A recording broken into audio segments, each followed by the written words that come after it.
this comes in the context of a lot of things that are happening in Israel right now, including increased protests, a situation you've been covering this for almost 2 years now, including protests that involved hostage families, and then, of course, this deep tragedy. Give me a sense of what's happening and what you're hearing where you are. Well, there's a feeling of kind of unreality here right now. This tragedy today involves an organization that nobody has any doubts about. It's not like one of the UN agencies that Israel accuses of having been in cahoots, let's say, with Hamas in Gaza. Nobody has any doubts whatsoever about what Chef Hossein Andres's World Central Kitchen is doing there.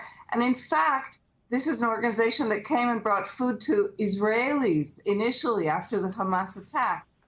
So it seems to have changed somehow whatever Israeli ambivalence there was about the lack of information coming out of Gaza to Israelis.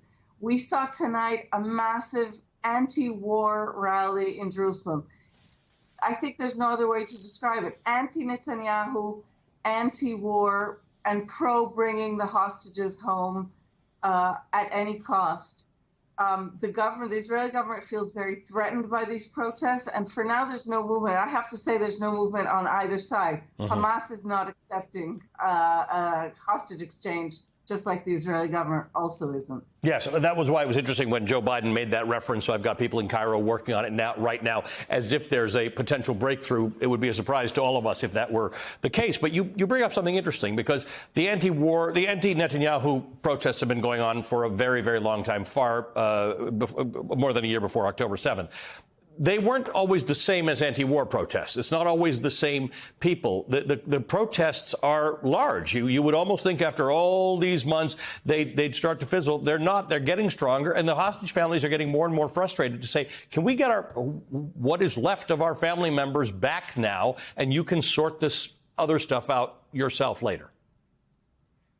Right. Well, a remarkable thing has happened, and it's just happened in the last 48 hours or so. There have been massive protests. There was some kind of encounter between a few of these families and Netanyahu that left the families feeling completely betrayed.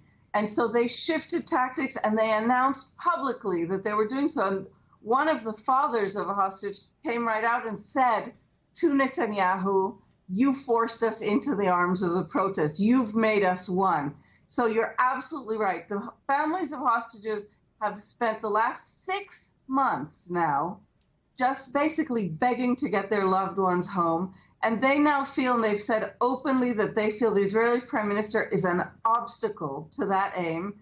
And so they have joined explicitly the anti-Netanyahu protest movement, and they've given a kind of new fuel to this movement. There were 100,000 people surrounding the Knesset. Remember, this is mid-war with a very depressed population here. 100,000 people around the Knesset Sunday night. There's a tent city around the Knesset right now. This is a week-long protest. The government doesn't seem to be reacting, but there is a feeling of a public shift.